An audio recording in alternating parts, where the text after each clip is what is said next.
Hi hello नमस्ते, तुम्हाला सगळ्यांना मनापासून स्वागत आहे माझ्या ब्लॉगमध्ये। तुम्ही सगळे कसे बरे आहे ना? मी पण बरी आहे आणि तुम्हाला सगळ्यांना गुड मॉर्निंग। आज मी तुमच्याबरोबर शेअर करते माझं मॉर्निंग रूटीन। आता हा मॉर्निंग रूटीन खूपच स्पेशल आहे। म्हणजे कसं आता मुलांचं ना समर वेकेशन चालू आहे ना, त्याबद्दल ना थोडंसं माझं मॉर्निंग रूटीनबद्दल ना खूपच असं चेंजेस झालेले आहे। पहिलं कसं मुलांचं स्कूल असलं तर ना 5-5:30ला उठत होते, लेकिन आत्ता थोडंसं खूपच आळस आलेलं आहे। त्याबद्दल मी 9-9:30ला उठते। एवढं उशीरनं उठते आहे म्हणून मला पनिशमेंट पण आहे, कारण की एकतरी आमच्याकडे पाणीचं एवढं प्रॉब्लेम आहे ना, ते तुम्हाला पण माहीत असणार, माझे व्हिडिओ कोण कोण बघतात ते। कारण की उशीरनं उठले की पाणी पण भेटत नाही, लेकिन काय करायचं, कारण की स्कूल असताना तर झोप अजिबात कंप्लीट झालं नाही म्हणून आत्ता थोडंसं झोप काढायला लागले। तरी पण आज मी उठली 9 वाजता। उठल्यानंतरच पहिला पाणी होतं म्हणून आंघोळ वगैरे करून घेतली। त्याच्यानंतर मुलं पण झोपले होते, मी सगळं आंघोळ वगैरे करून फ्रेश झाल्यानंतर आरोहीला उठवली 9:30ला। ती पण सगळं पहिला आंघोळ वगैरे करून आली, कारण की पाणी गेल्यानंतर प्रॉब्लेम होते ना। ती आंघोळ वगैरे करून आल्यानंतर ना ती सगळं तिचं बेड वगैरे आवरत होती, सगळं उचलून ठेवत होती। इथं बघा गुडिया झोपलेली आहे मस्तपैकी। आता झोपली आहे म्हणून किती शांत किती भोली दिसते बघा गुडिया, लेकिन तशी नाहीच आहे ती। उठले बरोबर टायगरसारखं वागते, इकडं पळ तिकडं पळ, आवाज कर।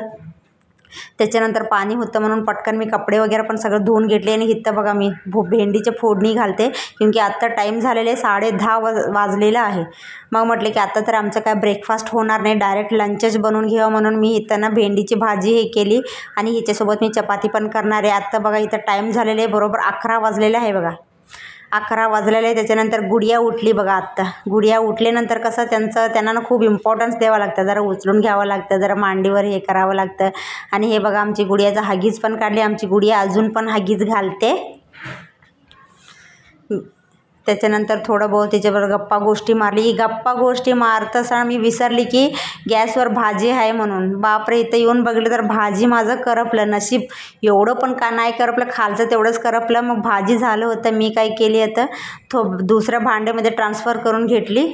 असं असते बघा, तिकडं थोडंसं मुलांबरोबर टाईम द्यावं लागतं, इथं बघा कसं झालं, इथं सगळं डबल काम लागलं मला।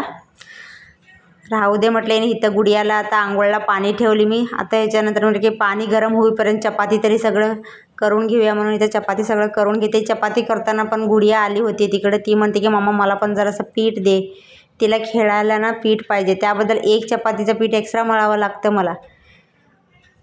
इथं मुलांबरोबर बोलत बोलत पण सगळं माझं चपाती पण झाले।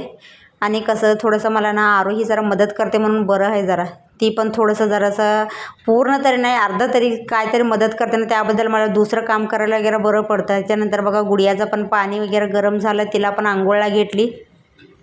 आणि गुडिया पण ना एवढी शानी आहे ना, आंघोळ करताना पण वगैरे जास्त मस्ती वगैरे करत नाही आहे।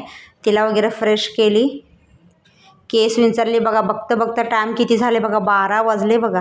मग आता ब्रेकफास्ट कुठलं, त्याबद्दल तुम्हाला आधीच सांगितलं ना, आता डायरेक्ट आपण जेवणच करणार ना, म्हणून मग गुडियाला म्हटले आता चला आता आपण नाश्ता करून घेऊ। नाश्ता म्हणजे कसं लंचच झालं होतं, डायरेक्ट चपाती भाजी वगैरे खाऊन घेऊया म्हणून आपण बसलो चपाती भाजी वगैरे खायला। आमची शेजारी पण आम्हाला आता त्यांनी डोसा बनवले होते म्हणून आम्हाला डोसा चटणी सांबार वगैरे दिले होते। आणि इथं बघा किती भांडे, सगळं ओटा सगळं भरलेलं आहे माझं, लेकिन पाणी नाही आहे। मी म्हटले की राहू दे, आपण पहिला खाऊया म्हटले। इथं गुडियाच्या बरोबर गोष्टी करत इथं तुकडे तुकडे करून द्यावे लागले, ती स्वतःच्या हाताने खाते आणि इथं ना आरोहीनं डोसा खायला लागले। चला मग हा व्हिडिओ मी इथंच सेंड करते। प्लीज व्हिडिओ आवडलं तर लाईक शेअर कमेंट करा, नवीन असल्याचं चॅनलला सबस्क्राईब करून घ्या आणि बेल आयकॉन दाबा। चला उद्या भेटू एक नवीन व्लॉगमध्ये, तोपर्यंत बाय बाय, टेक केअर।